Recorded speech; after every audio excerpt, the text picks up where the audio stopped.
जरा सोचो दोस्तों, अगर एक आदि मानव अचानक से हमारी मॉडर्न दुनिया में आ जाए तो इस दुनिया को देखकर उस आदि मानव का रिएक्शन क्या होगा। कुछ ऐसा ही होता है हमारी आज की कहानी में। कहानी की शुरुआत में हम एक आदि मानव को देखते हैं जो कि अपनी गुफा में ठंड से बचने के लिए आग जलाने की कोशिश कर रहा था। हम यहाँ पर उसकी गर्लफ्रेंड को भी देखते हैं जो कि ठंड के मारे कांप रही थी। तभी अचानक वहां पर बर्फ गिरने लगती है और वह दोनों बर्फ के नीचे दब जाते हैं। अब सीन यहाँ से शिफ्ट होता है और हम प्रेजेंट टाइम का सीन देखते हैं जहाँ पर भूकंप की वजह से एक गधे की आंख खुल जाती है जिसका नाम होता है डेविड। इसके बाद ये फावड़ा उठाता है और अपने घर के पीछे गड्ढा खोदना शुरू कर देता है। दरअसल डेविड को भी अपने स्कूल का एक पॉपुलर लड़का बनना था, इसलिए वह अपने घर के पीछे एक पूल बनाना चाहता था। तभी वहां पर उसका एक और गधा दोस्त आता है जिसका नाम होता है टोनी। फिर डेविड टोनी को कहता है कि जल्दी ही मेरा पूल तैयार हो जाएगा और फिर मैं यहाँ पर एक बहुत ही शानदार पार्टी रखूंगा और पूरे स्कूल में पॉपुलर हो जाऊंगा। इस पर टोनी उसे कहता है कि लड़कियां पटाना कोई आसान काम नहीं। डेविड कहता है कि रोबिन अब बड़ी हो चुकी है और वह मुझे पसंद करती है। इस पर टोनी उसे कहता है कि नहीं, वो तुझे पसंद नहीं करती। इसके बाद वो दोनों अपना खटारा स्कूटर लेकर स्कूल पहुंचते हैं। तभी वहां पर डेविड रोबिन को देखता है जो कि बहुत ज्यादा सुंदर थी और इस गधे के लायक तो बिल्कुल भी नहीं थी। फिर कुछ देर बाद रोबिन के पास उसका बॉयफ्रेंड मैट आता है और उसे किस करने लगता है। वहीं टोनी डेविड से कहता है कि मैट स्कूल का सबसे पॉपुलर लड़का है और उसका बैंक बैलेंस भी बहुत ज्यादा है, इसलिए तेरे लिए अच्छा यही रहेगा कि तू रोबिन को भूल जा। इसके बाद ये लोग क्लास में जाते हैं जहाँ पर टीचर इन्हें अंडरग्राउंड ग्लेशियर के बारे में बता रहा था। ये यहाँ पर हम डेविड को देखते हैं जो कि रॉबिन को लाइन मारने की कोशिश कर रहा था। उधर रॉबिन भी उसको देखकर स्माइल कर देती है, पर तभी वहां पर मैट आ जाता है। फिर स्कूल खत्म होने के बाद डेविड घर आकर फिर से अपने पुल खोदने के काम में लग जाता है। इसी दौरान उसे वहां पर एक कटोरा मिलता है जो कि बहुत ज्यादा कीमती था, लेकिन तभी वहां पर भूकंप आने की वजह से टोनी के हाथ से वो कटोरा छूट जाता है। लेकिन तभी डेविड एक लंबी छलांग लगाकर उस कटोरे को पकड़ लेता है। तभी उसकी नजर अपने नीचे एक सख्त सी चीज पर पड़ती है जो कि बर्फ का गोला था और भूकंप की वजह से ऊपर आ गया था। फिर डेविड उसके ऊपर से मिट्टी हटाकर देखता है तो उसे उसके अंदर एक आदमी दबा हुआ मिलता है। अब ये देखकर वो दोनों घबरा जाते हैं और वो ये बात डेविड की मॉम को बताने की कोशिश करते हैं, लेकिन उसकी मॉम को इन दोनों गधों की बातों में कोई इंटरेस्ट नहीं होता। फिर कुछ देर बाद डेविड को एक आइडिया आता है और वो टोनी से कहता है कि हम इस चीज से बहुत पॉपुलर हो सकते हैं या फिर हम इससे बहुत सारे पैसे भी कमा सकते हैं। इसलिए वो दोनों रात को उस बर्फ के गोले को गड्ढे से बाहर निकालते हैं और उसे अपने स्टोर रूम में ले जाते हैं। वहां पर डेविड उसकी फोटोज क्लिक करता है और टोनी से कहता है कि तुम इस बारे में किसी को भी नहीं बताओगे। फिर अगले दिन डेविड स्कूल आता है और रॉबिन के पास आकर उसे बताने लगता है कि मेरे पास एक आदि मानव है और अगर तुम इसे देखना चाहो तो स्कूल के बाद मेरे घर आ सकती हो। लेकिन इस पर रॉबिन उसे कहती है कि मुझे आदि मानव देखने में कोई इंटरेस्ट नहीं है। इसके बाद मैट डेविड के पास आता है और उसे कहता है कि मैंने तुझे रॉबिन से दूर रहने को कहा था ना। जिसके बाद वो डेविड को नोटिस बोर्ड पर टांग कर वहां से चला जाता है। दूसरी तरफ हम डेविड का घर देखते हैं जहाँ पर उस बर्फ के गोले के आसपास बड़े बड़े हीटर लगे हुए थे जिस वजह से वो बर्फ पिघलने लगती है और वो आदिमानव बाहर आ जाता है। हम देखते हैं कि ये वही आदिमानव है जो फिल्म की शुरुआत में बर्फ के नीचे दब गया था। इसके बाद वो वहां से बाहर निकलता है और इधर उधर देखने लगता है। उसे पानी की बहुत ज्यादा प्यास लगी थी तो वह नाली का पानी पीता है, लेकिन उसे इस पानी का स्वाद पसंद नहीं आता। तभी वहां पर कचरा उठाने वाला एक बड़ा सा ट्रक आता है जिसको वो एक जंगली जानवर समझकर उस पर हमला कर देता है, लेकिन जब वो उसे कोई नुकसान नहीं पहुंचा पाता तो वो वहां से भाग जाता है और डेविड के घर में जाकर छुप जाता है। फिर कुछ देर बाद जब वहां पर डेविड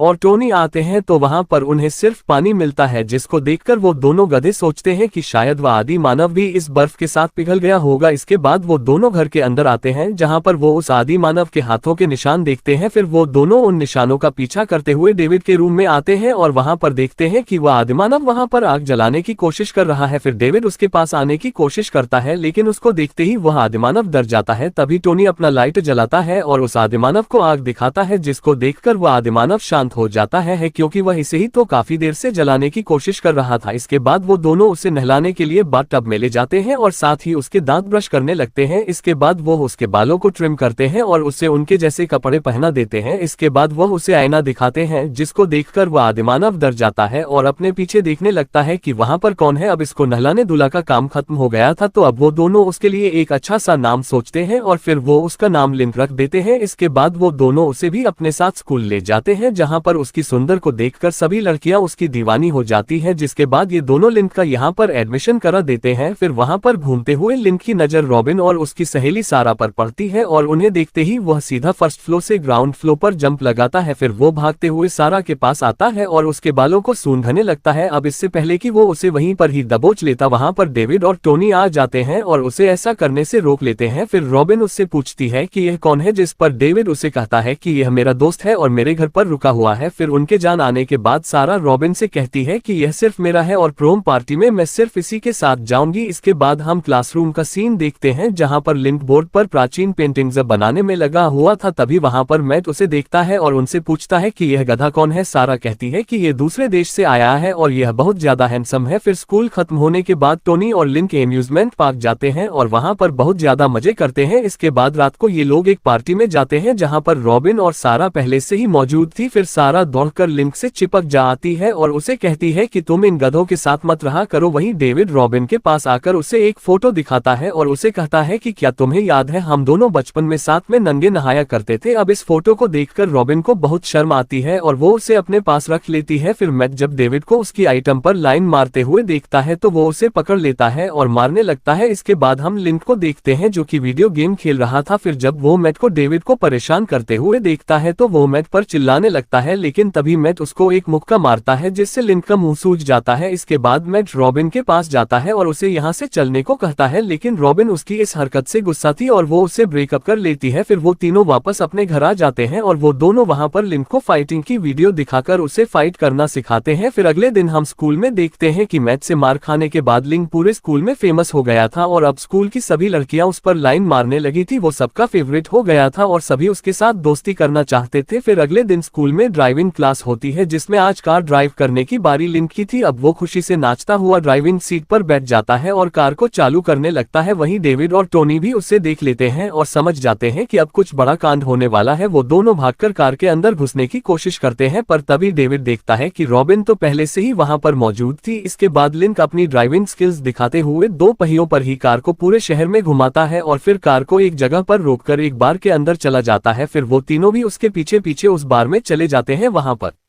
रॉबिन लिंक को डांस करते हुए देखती है तो वह डेविड को भी अपने साथ डांस करने को कहती है, लेकिन डेविड उसे मना कर देता है। जिसके बाद वह खुद ही लिंक के पास जाती है और उसके साथ डांस करने लगती है, लेकिन तभी वहां पर पुलिस आ जाती है जिससे वो सभी वहां से भाग जाते हैं और रॉबिन को घर छोड़कर अपने घर चले जाते हैं। तभी वहां पर मैट रॉबिन से पूछता है कि क्या तुम मेरे साथ प्रोम पर चलोगी, लेकिन रॉबिन उसे मना कर देती है और वहां से चली जाती है। फिर कुछ देर बाद डेविड भी रॉबिन को फोन करता है और उससे पूछता है कि क्या तुम मेरे साथ प्रोम पर चलोगी, लेकिन रॉबिन उसे भी मना कर देती है और कहती है कि मुझे लिंक के साथ जाना है। अब ये सुनकर डेविड परेशान हो जाता है और उसे पूरी रात नींद नहीं आती और वह पूरी रात सिर्फ लिंक को ही घूरता रहता है। फिर अगले दिन डेविड लिंक को अपनी कार में बिठाकर कहीं ले जाने लगता है। वो उसे शहर से दूर ले जाता है और लिंक के हाथ में पैसे देते हुए कहता है कि अब तुम यहाँ से चले जाओ। दरअसल डेविड लिंक से जल रहा था क्योंकि लिंक बहुत ज्यादा हैंडसम था और पूरे स्कूल में पॉपुलर था और सबसे मेन बात तो ये थी कि जिस लड़की से डेविड प्यार करता था वो लड़की अब लिंक को पसंद करने लगी थी। तभी वहां पर टोनी आता है और डेविड से पूछता है कि ये कहाँ जा रहा है। इस पर डेविड उसे कहता है कि अब ये जा रहा है क्योंकि मैं इसे और झेल नहीं सकता। फिर टोनी उसे कहता है कि तुम हमेशा से ही इसका फायदा उठाना चाहते थे और अब जब ये तुम्हारे काम नहीं आया तो तुम इसे भगा रहे हो। अब इस बात पर ये दोनों गधे आपस में लड़ने लग जाते हैं पर तभी लिंक वहां पर आता है और उन दोनों की लड़ाई को शांत करता है। इसके बाद डेविड उन दोनों से माफी मांगता है और ये तीनों वापस अच्छे दोस्त बन जाते हैं। फिर घर आने के बाद डेविड लिंक को प्रोम के लिए तैयार करता है, जिसके कुछ देर बाद रॉबिन भी वहां पर आ जाती है और वो दोनों साथ में प्रोम पर चले जाते हैं। वहीं दूसरी तरफ हम मैट को देखते हैं जिसको लिंक पर शक होने लगा था, इसलिए वह उसके बारे में जानकारी निकालने के लिए चुपके से डेविड के घर में घुस जाता है। वहां पर उसे डेविड की खींची हुई फोटोज मिलती है जिसको देखकर वो समझ जाता है कि लिंक एक आदि मानव है। वहीं बाहर डेविड और टोनी दारू पी रहे थे पर तभी उन्हें डेविड के बहन की चिल्लाने की आवाज आती है। फिर वो दोनों भागकर जैसे ही अंदर जाते हैं तो वो वहां पर मैट को देखते हैं जो कि डेविड की खींची हुई फोटोज को लेकर भाग रहा था, जिसके बाद वो दोनों भी उसका पीछा करने लगते हैं। दूसरी तरफ हम प्रोम पार्टी पार्टी का सीन देखते हैं जहां पर मैक भी पहुंच जाता है और सभी को बता देता है कि लिंक एक आदि मानव है। अब ये सुनकर सभी लोग जोर जोर से हंसने लगते हैं और कोई भी उसकी बातों पर विश्वास नहीं करता। अब वो उनको यकीन दिलाने के लिए डेविड की खींची हुई फोटोज दिखाता है, लेकिन तभी डेविड वहां पर आ जाता है और उसकी फोटोज को नीचे गिरा देता है। पर तभी मैक उसके मुंह पर एक मुक्का मारता है जिससे वह दूर जाकर गिरता है। अब ये देखकर लिंक को उस पर गुस्सा आ जाता है और वह मैक को उठाकर फेंक देता है। वहीं रॉबिन उन सारी फोटोज को देखकर सब कुछ समझ जाती है, जिसके बाद वो सभी मिलकर वहां पर डांस करते हैं। इसी दौरान रॉबिन वापस पलट जाती है और वो डेविड की सीटिंग बन जाती है। फिर घर आने पर टोनी और लिंक को घर के गेट पर वैसे ही निशान दिखाई देते हैं जैसे कि लिंक के टाइम पर थे। फिर वो दोनों भागकर ऊपर जाते हैं और देखते हैं कि वहां पर लिंक की गर्लफ्रेंड नहा रही थी, जो कि फिल्म की शुरुआत में उसी के साथ गुफा में दब गई थी। इसके बाद वो दोनों उसे भी नहला धुला कर और उसके बाल काटकर उसे एक पटाखा बना देते हैं। अब अपनी गर्लफ्रेंड को पाकर लिंक बहुत ज्यादा खुश होता है। और दोस्तों, इसी के साथ ही यह कहानी यहीं खत्म हो जाती है।